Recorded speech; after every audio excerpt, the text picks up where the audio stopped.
Welcome to online career classes में आप सभी का स्वागत है। और आज हम पढ़ने वाले हैं डिस्कवरी ऑफ इलेक्ट्रॉन की खोज। इससे पहली क्लास में हमने जॉन डाल्टन्स एटॉमिक थ्योरी के बारे में पढ़ा था, जॉन डाल्टन के बारे में पढ़ा था।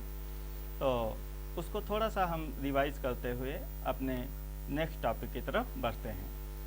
तो जॉन डाल्टन ने ये बताया था कि जो हमारा मैटर होता है वो मॉलिक्यूल से मिलकर बनता है और जो हमारा मॉलिक्यूल होता है वो एटम से मिलकर बनता है।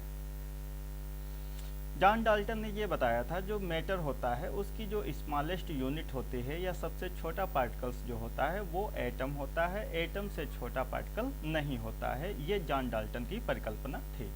लेकिन कुछ समय बाद जब आगे चलकर नए रिसर्च हुए तो उनमें सामने आया कि ये जो एटम होता है ये एटम भी कुछ छोटे छोटे पार्टिकल से मिलकर बनता है, जिनको आप इलेक्ट्रॉन, प्रोटॉन और न्यूट्रॉन कहते हो। तो इसके बारे में थोड़ा सा जानते हैं। जो हमारा एटम होता है, एटम या परमाणु, ये दो प्रकार के मूल कणों से मिलकर बनता है। एक तो होते हैं आपके स्थायी मूल कण, ठीक है, स्थायी मूल कण या परमानेंट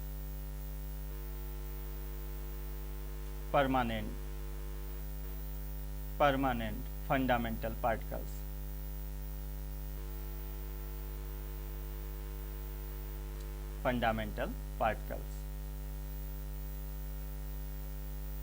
दूसरे आपके होते हैं अस्थायी मूल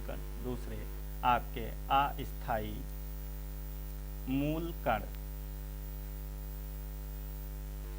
ठीक है, जिनको आप कहते हो टेम्परेरी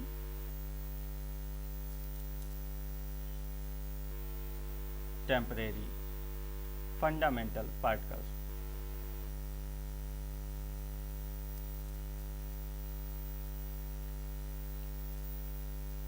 टेम्परेरी फंडामेंटल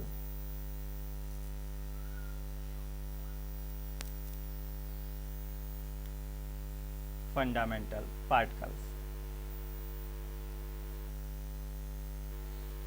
जो एटम होता है इसमें दो प्रकार के मूल कण पाए जाते हैं। एक को आप स्थायी मूल कण कहते हो और दूसरे को अस्थायी मूल कण कहते हो। स्थायी मूल कण में तीन प्रकार के कण आते हैं, जिनको आप इलेक्ट्रॉन, प्रोटॉन और न्यूट्रॉन कहते हो। इलेक्ट्रॉन, प्रोटॉन और तीसरे आपके होते हैं न्यूट्रॉन। होते हैं इलेक्ट्रॉन, प्रोटॉन और न्यूट्रॉन। जो आपके अस्थायी मूल कण होते हैं इनमें हमने आपको बताया था, एक तो आपका होता है पॉजिट्रॉन होता है, न्यूट्रिनो होता है, एंटी न्यूट्रिनो होता है,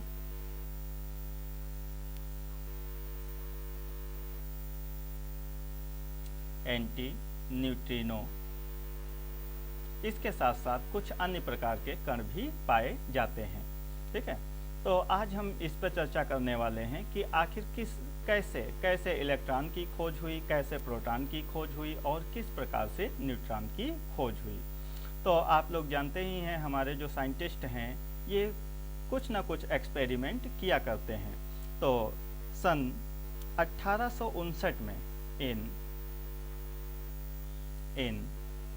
1859 में जूलियस प्लकर नाम के एक साइंटिस्ट थे।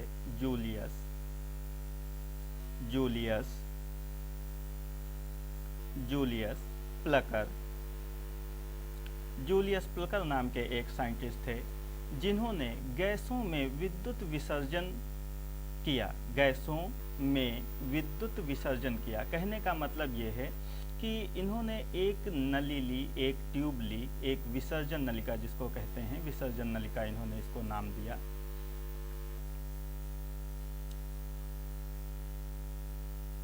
इन्होंने एक नली ली, इस तरीके की।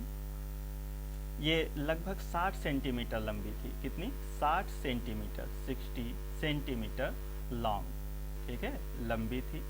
इसमें इन्होंने क्या किया कि 2 इलेक्ट्रोड लगाए, 2 इलेक्ट्रोड लगाए। इलेक्ट्रोड तो आप लोग जानते ही हैं, जिनके द्वारा विद्युत धारा प्रवाहित की जाती है। तो इन्होंने एक बैटरी,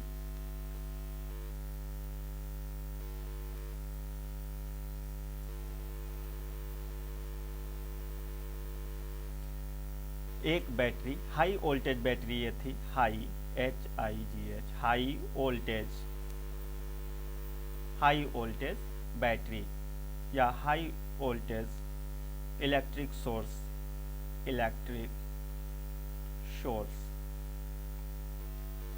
यहाँ से इन्होंने लगभग 20,000 वोल्ट का विभवांतर उत्पन्न किया। आप लोग जानते हैं जो हमारे घरों में जो इलेक्ट्रिसिटी आती है वो जो वोल्टेज होता है वो लगभग 150 से लगा करके और लगभग 300, मैक्सिमम 300 साढ़े 300 वोल्ट तक का वोल्टेज ही पाया जाता है। तो आप इमेजिन कर सकते हैं कि ये 20,000 वोल्ट कितना अधिक वोल्टेज होता है, ठीक है। तो इन्होंने इस नलिका में गैस भरा और गैस को भरने के बाद इसमें इलेक्ट्रिसिटी प्रवाहित की। वोल्टेज हमने आपको बताया लगभग 20,000 वोल्ट, ठीक है, 10,000 से 20,000 वोल्ट के बीच में इन्होंने इसका वोल्टेज रखा। अच्छा, ये जो इलेक्ट्रोड हैं इसमें एक को इन्होंने पॉजिटिव, ठीक है, पॉजिटिव रखा और एक को निगेटिव। पॉजिटिव वाले को आप एनोड कहते हो। क्या कहते हो? एनोड कहते हो पॉजिटिव वाले को। और जो आपका निगेटिव होता है इसको आप कहते हो कैथोड, ठीक है। तो इन्होंने 2 इलेक्ट्रोड लगाए, एक कैथोड और दूसरा एनोड। उसके बाद इन्होंने जो प्रेशर रखा वो नॉर्मल रखा। प्रेशर कैसा रखा? नॉर्मल। प्रेशर नॉर्मल रखा। प्रेशर को नॉर्मल रखते हुए इन्होंने जो वोल्टेज अप्लाई किया वो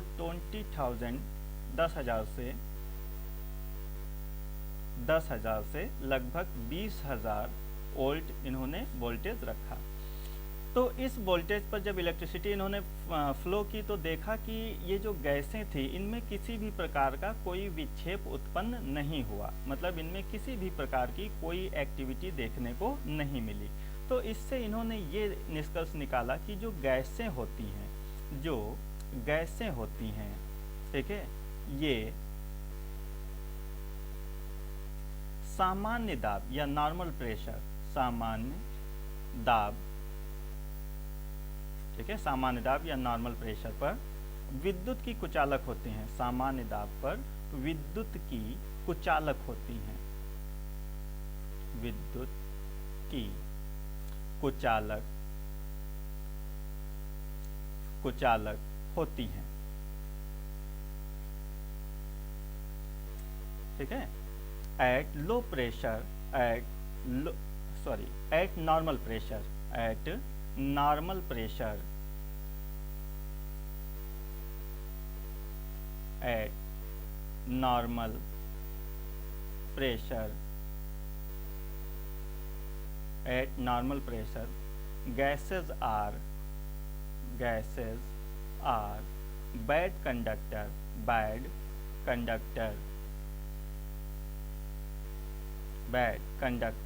of electricity। जो गैसेज होती हैं वो विद्युत की कुचालक होती हैं एट नॉर्मल प्रेशर, ठीक है। इसके बाद इन्होंने क्या किया? इसके बाद जूलियस प्रिकर ने इसमें एक वैक्यूम ट्यूब लगा दिया। जो आपकी विद्युत नली थी इसमें एक वैक्यूम ट्यूब लगा दिया।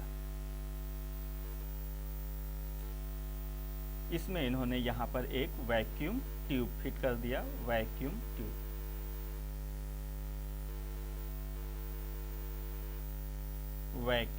ट्यूब, जिसको निर्वात पंप कहते हैं, निर्वात पंप। इसका कार्य क्या था? इसका कार्य था कि जो गैसेज हैं, जो गैसेज का प्रेशर है उस प्रेशर को और कम किया जा सके, तो इन्होंने एक निर्वात पंप लगा करके अब इसका जो प्रेशर रखा वो प्रेशर लगभग 10⁻⁻² 10 की घात -2 mm, ठीक है। ये बहुत ही लो प्रेशर है। ये कैसा है? Low pressure. तो जब इन्होंने क्या किया कि गैसेस का प्रेशर लो कर दिया और इन्होंने वोल्टेज वही रखा, वोल्टेज वही रखा आपका लगभग 10,000 से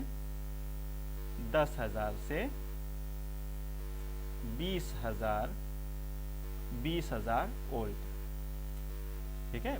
प्रेशर कम कर दिया और वोल्टेज वही रखा। तो इन्होंने देखा कि जो गैसेस हैं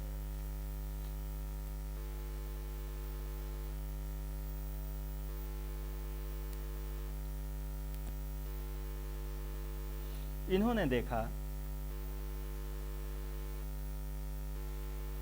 कि जो आपकी नलिका है उस नलिका में एक प्रकार का प्रकाश उत्पन्न होने लगा है। इन्होंने देखा कि इस नलिका में, ये जो आपकी नलिका है, इसमें एक प्रकार का प्रकाश उत्सर्जित होने लगा है, ठीक है, जिसका रंग गैस की प्रकृति पर निर्भर करता है। कहने का मतलब ये है कि अगर यहाँ पर गैस हम मान लीजिए नाइट्रोजन रखते हैं तो जो उत्सर्जित होने वाला प्रकाश है उसका कलर कुछ और हो जाएगा। अगर वहीं हम गैस मान लीजिए ऑक्सीजन रखते हैं या कोई अन्य गैस रखते हैं तो उसका कलर बदल जाता है। मतलब जो इसमें प्रकाश उत्सर्जित होना स्टार्ट हुआ, उस प्रकाश की प्रकृति या नेचर किस पे डिपेंड करती थी? वो डिपेंड करती थी आपकी गैस की नेचर पे। जैसी गैस होती थी वैसे ही उस प्रकाश का कलर होता था, उस गैस पर निर्भर करता था, डिपेंड करता था, ठीक है।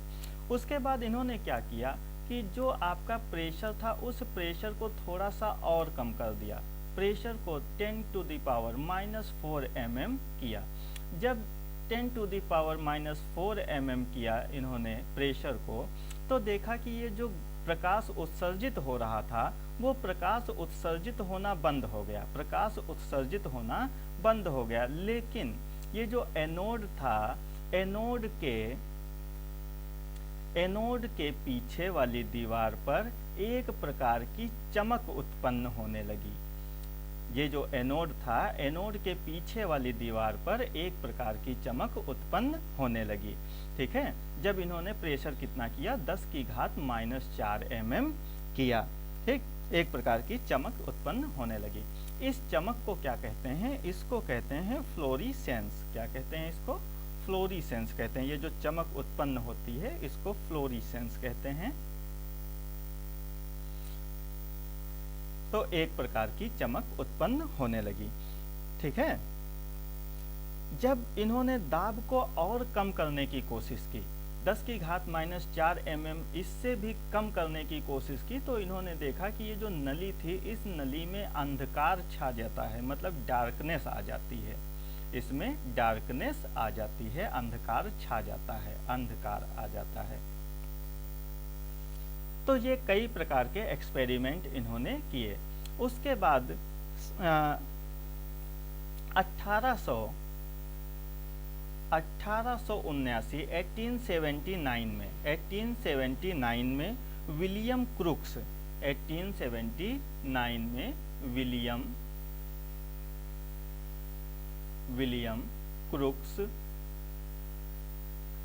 क्रूक्स और 1897 में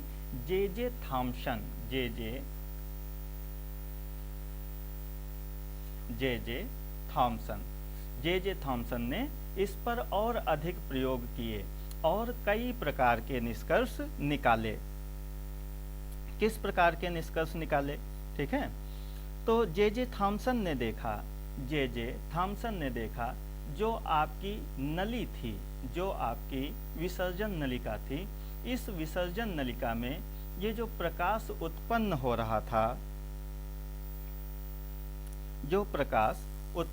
रहा था, इन्होंने देखा कि ये कुछ प्रकार की कैथोड से कुछ प्रकार की ये किरणें निकल रही थीं और इन्हीं किरणों के द्वारा ही ये प्रकाश जो यहाँ पर उत्पन्न हो रहा था एनोड के पीछे, वो किसके कारण था? एक प्रकार की जो किरणें निकल रही थी, इन्हीं रेज या इन्हीं किरण के कारण था। ठीक है, तो इन्होंने इस किरण को, इस रेज को कैथोड रेज कहा। क्या कहा? Cathode rays. क्यों? क्योंकि ये कैथोड से निकल रही थी। किससे निकल रही थी? कैथोड से। तो इसलिए इन किरणों को क्या कहा गया? कैथोड कहा गया। तो जे थॉम्सन ने इन किरणों को J Thomson called these rays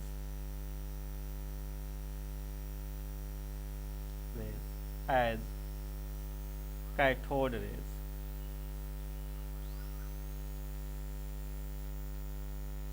J Thomson ने इन किरणों को कैथोड किरण कहा। ठीक है। अच्छा, तो अब देखते हैं कि ये जो कैथोड किरणें थी, इन कैथोड किरणों के कुछ और गुणों के बारे में, कुछ और प्रॉपर्टीज के बारे में जानते हैं। देखो, properties of cathode rays. Properties of cathode rays.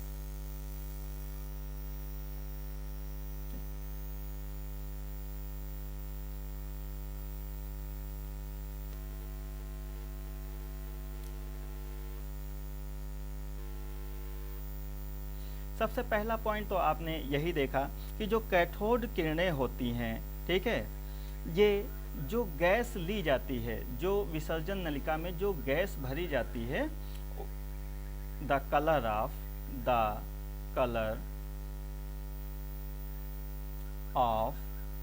Cathode rays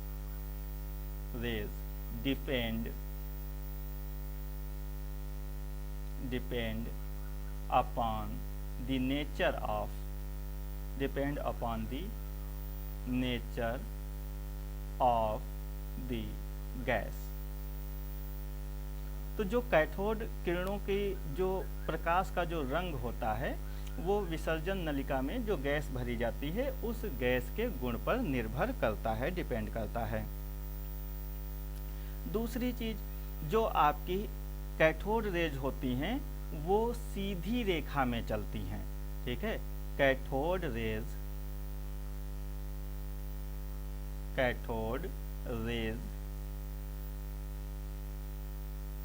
moves from cathode to anode. ठीक है। जो कैथोड रेज होती हैं, वो कैथोड से एनोड की तरफ सीधी रेखा में चलती हैं। Cathode rays moves from cathode to anode. ठीक है।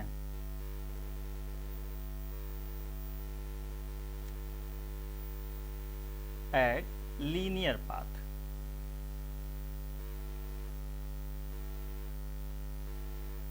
जो आपकी कैथोड रेज होती हैं, वो कैथोड से एनोड की तरफ सीधी रेखा में चलती हैं। अच्छा, इसके बाद देखो, इन्होंने बताया, जे थॉम्सन ने बताया, जे थॉम्सन ने ये जो कैथोड रेज चल रही थी, जो निकल रही थी कैथोड से और एनोड की तरफ जा रही थी, इन्होंने क्या किया कि इसके बीच में एक पंखा या चरखी, हल्की चरखी जैसा इन्होंने इस पे बीच में फिट किया। और इन्होंने देखा कि जब ये कैथोड रेज इस चरखी पे पड़ती हैं, तो इसको घुमा देती हैं। इसको क्या कर देती हैं? इसको घुमाने लगती हैं, घुमा देती हैं। तो ये जब घुमाने का कार्य हुआ, तो इन्होंने ये देखा कि ये जो कैथोड रेज होती हैं, इनमें मास होता है। अच्छा, कोई भी चीज़ मूव कब करेगी? जब उस पर हम फोर्स लगाएंगे, जब वहाँ पर क्या अप्लाई होगा? फोर्स अप्लाई होगा। अच्छा, फोर्स इक्वल टू क्या होता है? Mass into acceleration.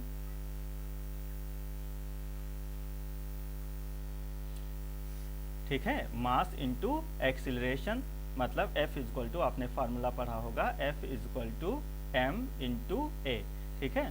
तो जब इस पर घिरनी पर जब आपका फोर्स अप्लाई होगा, तभी तो ये घिरनी घूमेगी। और फोर्स कब अप्लाई होगा? जब मास होना चाहिए। फोर्स अप्लाई होने के लिए सबसे पहले तो क्या जरूरी है, मास जरूरी है, द्रव्यमान जरूरी है।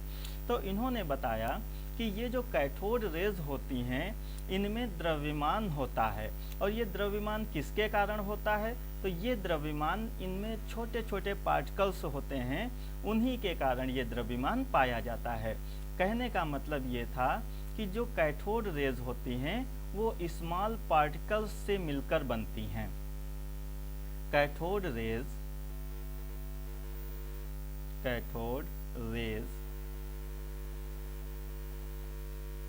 Maids from very small particles which are known as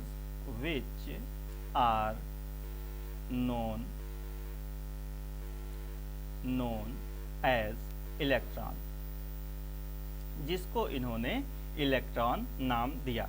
ठीक है, तो इन्होंने बताया कि जो आपकी कैथोड रेज होती हैं वो छोटे छोटे पार्टिकल्स से मिलकर बनी होती हैं, और इन्हीं पार्टिकल्स को इन्होंने नाम क्या दिया, इलेक्ट्रॉन नाम दिया। तो जब भी बात आती है कि हु डिस्कवर इलेक्ट्रॉन, इस इलेक्ट्रॉन की खोज किसने की, तो आप कौन सा नाम देते हैं, जे थॉमसन ने इलेक्ट्रॉन की खोज की। ठीक है। अच्छा, दूसरी चीज, ये जो कैथोड रेज होती हैं ये इलेक्ट्रिक तथा मैग्नेटिक फील्ड में डिस्प्लेस हो जाती हैं, मतलब विद्युत तथा चुंबकीय क्षेत्र में ये कैथोड रे विक्षेपित हो जाती हैं। ठीक है, चुंबकीय तथा वैद्युत क्षेत्र में कैथोड रे विक्षेपित हो जाती हैं। जैसे मान लीजिए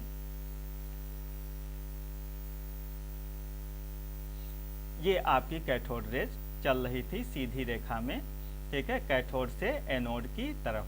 अच्छा, अब हमने इस पे एक वैद्युत क्षेत्र आरोपित कर दिया। जब हमने वैद्युत क्षेत्र आरोपित कर दिया, ये हमने ऊपर मान लीजिए प्लस की प्लेट लगा दी और नीचे यहाँ पर हमने निगेटिव चार्ज प्लेट लगा दी। ठीक है, तो ये जो कैथोड किरणें थी ये मुड़ने लगी, किसकी तरफ मुड़ने लगी, प्लस की तरफ मुड़ने लगी। ठीक है, किसकी तरफ मुड़ने लगी, प्लस की तरफ मुड़ने लगी। तो इससे ये निष्कर्ष निकाला गया कि जो आपकी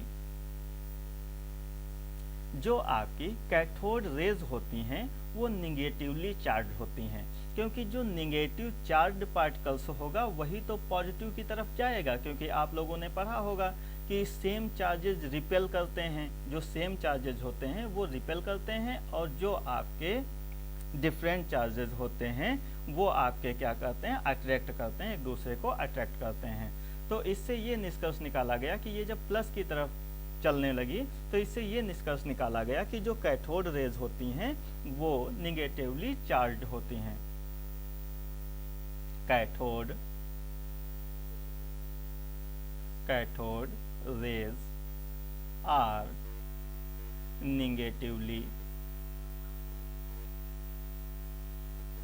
निगेटिवली चार्ज्ड। ये कैसी होती हैं, ये निगेटिवली चार्ज्ड होती हैं। अच्छा, अगला पॉइंट देखो, अगला पॉइंट, ये कैथोड रेज क्या करती हैं, कैथोड रेज इनविजिबल होती हैं। ठीक है, cathode rays are invisible, cathode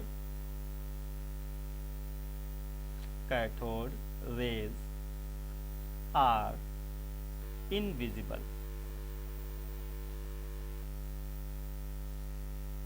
and ionized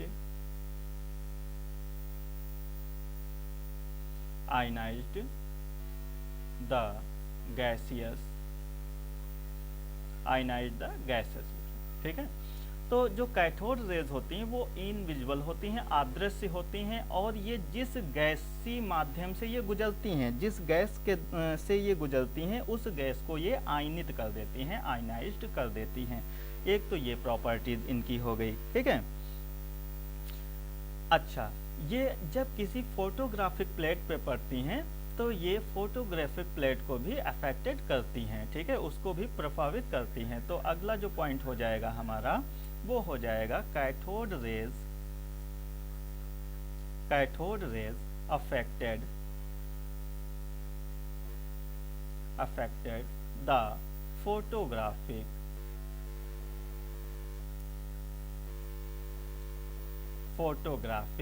plate. Cathode rays photographic plate को क्या कर देती हैं, प्रभावित करती हैं। ये उनसे टकराती हैं और टकराने के बाद अभी आपने लिखा था फ्लोरिसेंट, ठीक है, तो वो चमक उत्पन्न करते हैं। जब ये फोटोग्राफिक प्लेट से टकराती हैं तो ये क्या करती हैं, ये चमक उत्पन्न करती हैं, फ्लोरिसेंट की घटना को अंजाम देती हैं, ठीक है।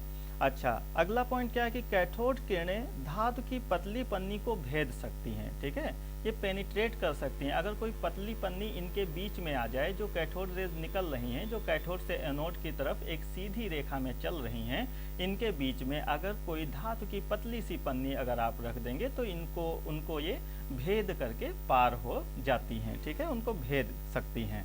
अच्छा, एक मोस्ट इम्पॉर्टेंट पॉइंट है, जब कैथोड रे किसी धातु से टकराती हैं, ठीक है, ये देखो इस तरीके से हम एक स्ट्रक्चर बना रहे हैं।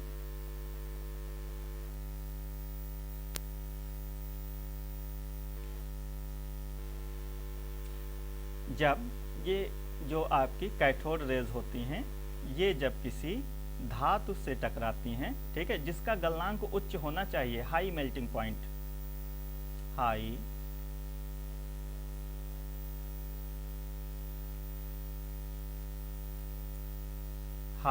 मेल्टिंग पॉइंट मेटल, ऐसी मेटल होना चाहिए जिसका गलनांक उच्च होना चाहिए। और मान लीजिए कि ये कैथोड रेज आ रही है यहाँ से, ठीक है, ये कैथोड रेज हैं, ये आपकी कैथोड रेज हैं, ये कैथोड रेज यहाँ पे पड़ रही हैं इस पे, ठीक। तो ये जब कैथोड रेज इस पे गिरती हैं तो गिरने के बाद ये एक्स रे उत्पन्न करती हैं। कौन सी रेज? एक्स रे, ठीक है, एक्स रे उत्पन्न करती हैं। तो ये तो आपकी कौन थी? कैथोड रेज, ये आपकी थी कैथोड रेज, ठीक है। अच्छा, ये कौन सी रेज हैं? ये आपकी एक्स रेज होती हैं, ठीक। तो जब कैथोड रेज किसी धातु से टकराती हैं तो एक्स रेज उत्पन्न करती हैं। अच्छा, एक चीज़ और याद रखना यहाँ पर कि जब ये कैथोड रेज धातु से टकराती हैं तो ये जो पार्ट होता है, ये हिस्सा, ये बहुत अधिक गर्म हो जाता है, ठीक है, बहुत अधिक हीट उत्पन्न होती है। तो इसके वजह से अगर इसका मेल्टिंग पॉइंट कम होगा तो ये क्या हो जाएगा? ये गल जाएगा, और गल जाएगा तो ये जो प्रोसेस है एक्स रे जो एमिट करने की जो प्रोसेस है वो यहीं पर रुक जाएगी। इसलिए ये जो आपकी मेटल होनी चाहिए उसका जो मेल्टिंग पॉइंट होना चाहिए वो हाई होना चाहिए, ठीक है। तो कैथोड रेज किसी धातु की जब पन्नी से टकराती हैं तो क्या करती हैं? एक्स रेज उत्पन्न करती हैं, एक्स रे एमिट करती हैं, ठीक है। ये पॉइंट आप याद रखेंगे। तो ये तो कैथोड रेज के गुण हो गए, ठीक है। अच्छा, ये कैथोड रेज किससे मिलकर बनी होती हैं? तो ये छोटे छोटे पार्टिकल से मिलकर बनी होती हैं। निगेटिवली चार्ज पार्टिकल्स ये होते हैं जिनको हम इलेक्ट्रॉन कहते हैं, ठीक। अच्छा, तो ये जब निगेटिवली चार्ज पार्टिकल होते हैं तो इनका कुछ ना कुछ चार्ज भी होता है। तो इन्होंने अपने एक एक्सपेरिमेंट के द्वारा, जो आपके जे थॉमसन थे, इन्होंने एक आपका एक्सपेरिमेंट इन्होंने किया जिसको कहा गया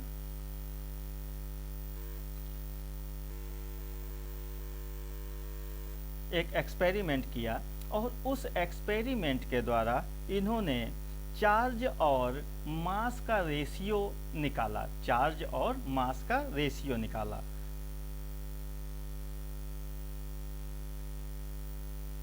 डिटर्मिनेशन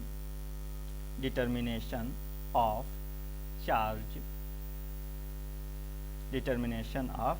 चार्ज मास रेशियो, जिसको E/m से डिनोट करते हैं। E मतलब होता है, स्मॉल e मतलब चार्ज ऑफ इलेक्ट्रॉन, और m का मतलब होता है मास ऑफ इलेक्ट्रॉन। तो E/m जो इन्होंने फाइंड किया अपने एक्सपेरिमेंट के द्वारा, वो फाइंड किया था 1.7, इसको याद रखेंगे, 1.7588 इंटू 10⁻11 कूलाम पर केजी। चार्ज का जो यूनिट होती है, जो मात्रक होता है, वो कूलाम होता है, और अपान में m है तो m मतलब मास का यूनिट क्या होता है? केजी, ठीक है। तो ये फाइंड किया था जे थॉमसन ने कि जो इलेक्ट्रॉन का चार्ज और मास का जो रेशियो होता है वो 1.7588 इंटू 10⁻11 कूलाम पर किग्रा होता है। इसके बाद R.A. मुलिकन ने एक एक्सपेरिमेंट किया। एक साइंटिस्ट थे R.A. Mulliken, R.A. Mulliken, R.A. Mulliken नामक एक साइंटिस्ट थे। इन्होंने 1909 में एक एक्सपेरिमेंट किया और उस एक्सपेरिमेंट के द्वारा इन्होंने बताया जो E की वैल्यू होती है या जो चार्ज ऑफ इलेक्ट्रॉन होता है वो 1.602 इंटू 10⁻19 कूलाम होता है। अच्छा, तो जो जे थॉमसन थे उन्होंने E/m की वैल्यू फाइंड की थी। R.A. मुलिकन ने E is equal to 1.602 into 10⁻19 coulomb अर्थात E की वैल्यू फाइंड की। तो इन दोनों से जब इन दोनों को कंपैरिजन किया गया, या आप डायरेक्ट देखो, डायरेक्ट भी आप कह सकते हो, जो आपके पास m, अगर हमको m निकालना है मास ऑफ इलेक्ट्रॉन, तो इन्होंने क्या किया E/m, ठीक है, मतलब E की वैल्यू हम 1.602 इंटू 10⁻19 लिखेंगे और E/m की जो वैल्यू थी 1.7588 इंटू 10⁻11, इसको हम नीचे लिखेंगे। और इस प्रकार से जब इसको हम सॉल्व करेंगे तो हमारे पास एक वैल्यू निकल के आती है 9.09 इंटू 10⁻31 kg, ठीक है। तो इसका मतलब ये जो इलेक्ट्रॉन का जो मास होता है, ठीक है, वो कितना निकल के आया 9.09 इंटू 10⁻31। तो दो चीज़ें आप याद रखेंगे। एक तो ये याद रखेंगे कि जो इलेक्ट्रॉन का चार्ज होता है 1.6, आप सीधे सीधे ये याद रखेंगे, हम अभी आपको वैल्यू बता देते हैं।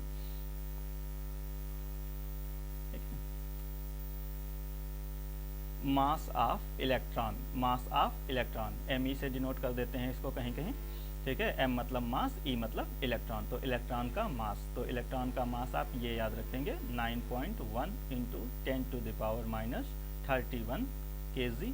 और चार्ज ऑफ इलेक्ट्रॉन, ठीक है, इलेक्ट्रॉन कैसा होता है, निगेटिव होता है, इसलिए E के ऊपर कहीं कहीं निगेटिव चार्ज भी लगा देते हैं। तो ये आपका होता है 1.6 इंटू 10⁻19 कूलाम। ये दो वैल्यू आप याद रखेंगे। इन्हीं दो वैल्यू की आगे चल के आवश्यकता पड़ती है, बाकी किसी भी चीज़ की आवश्यकता नहीं होती है, ठीक। तो इस प्रकार से जे थॉमसन ने इलेक्ट्रॉन की खोज की और उसके बाद कई प्रकार के एक्सपेरिमेंट हुए और एक्सपेरिमेंट होने के बाद ये निष्कर्ष निकाला गया कि ये जो इलेक्ट्रॉन होता है ये परमाणु का एक मूल कण होता है। इलेक्ट्रॉन